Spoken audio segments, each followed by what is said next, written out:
Hello, hi, folks.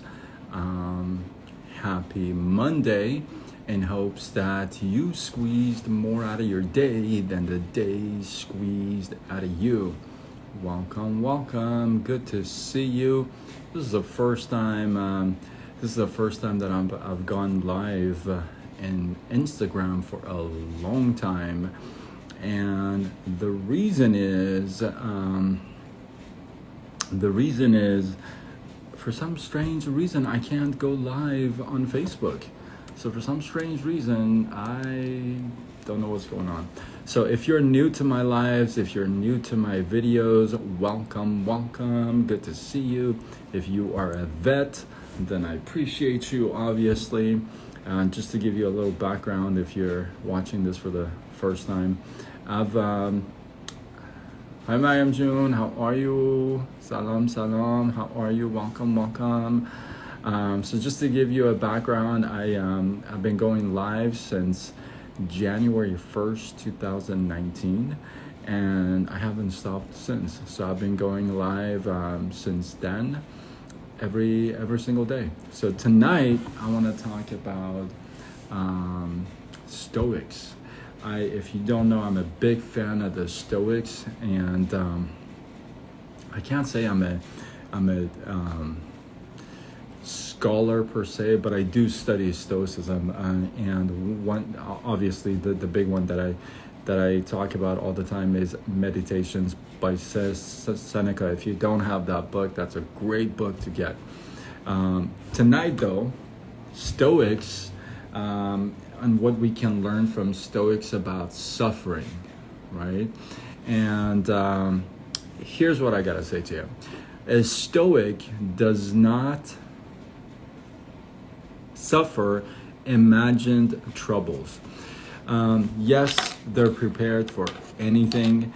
Yes, they sometimes think about the worst case, if you would, and that's what's called actually premeditato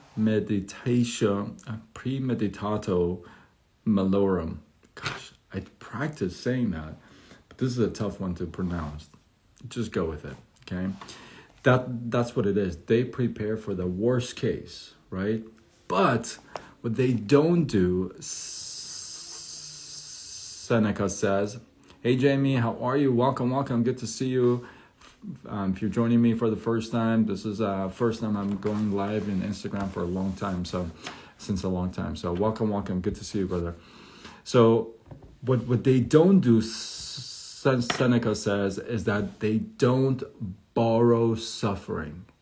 You feel me? This is such a big thing. And what that means is you suffer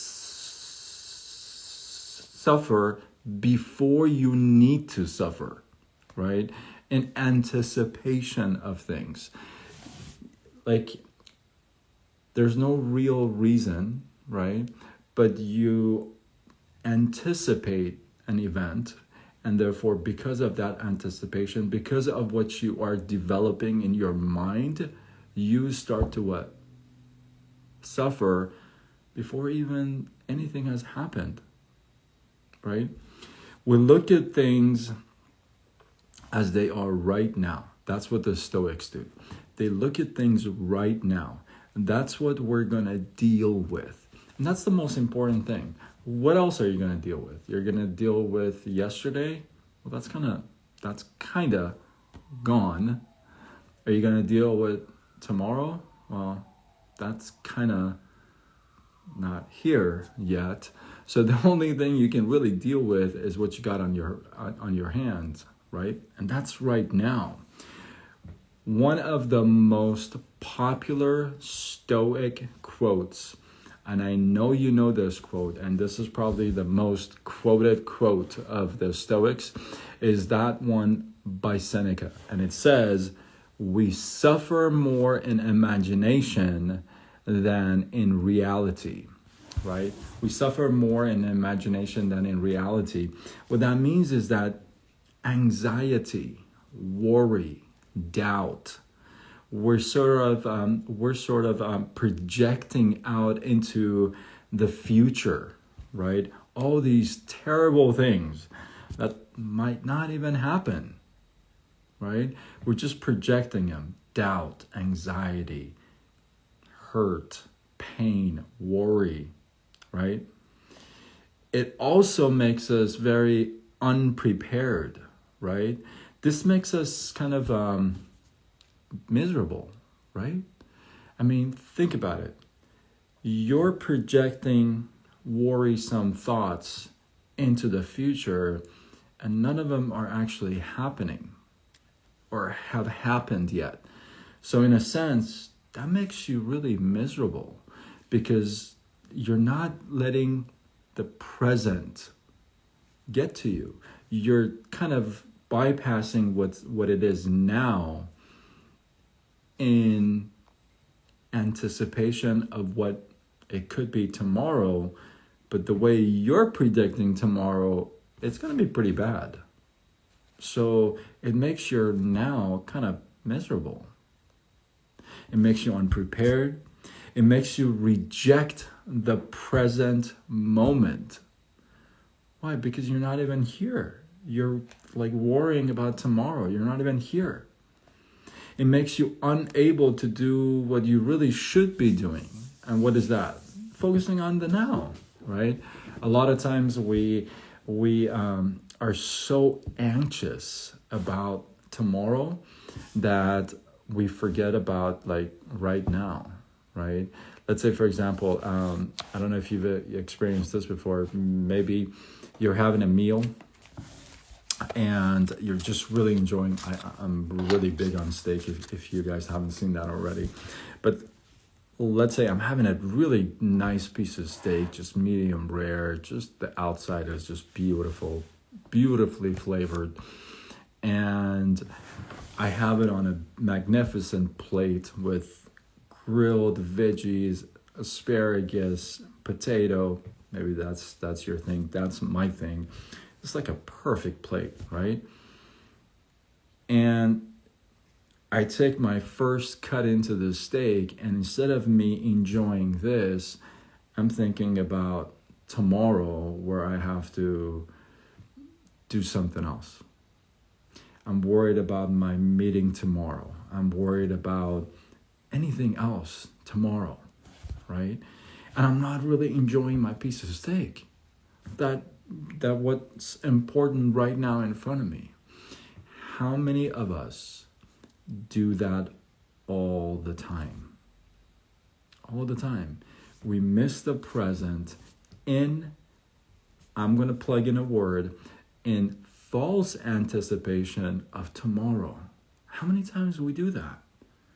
And then we end up complaining and blaming yesterday. The yesterday that was right now that we miss to enjoy. You feel me? This is like huge.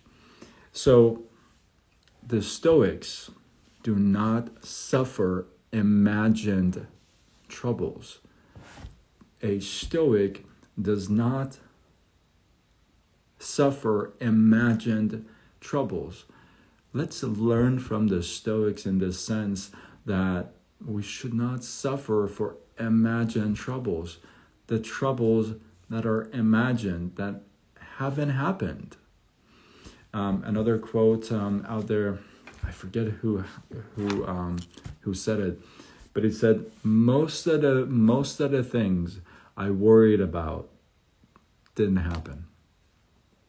Isn't that the case though? A lot of times we worry about things and it doesn't happen. Maybe it's a good thing. Maybe it's teaching us not to worry about tomorrow, right?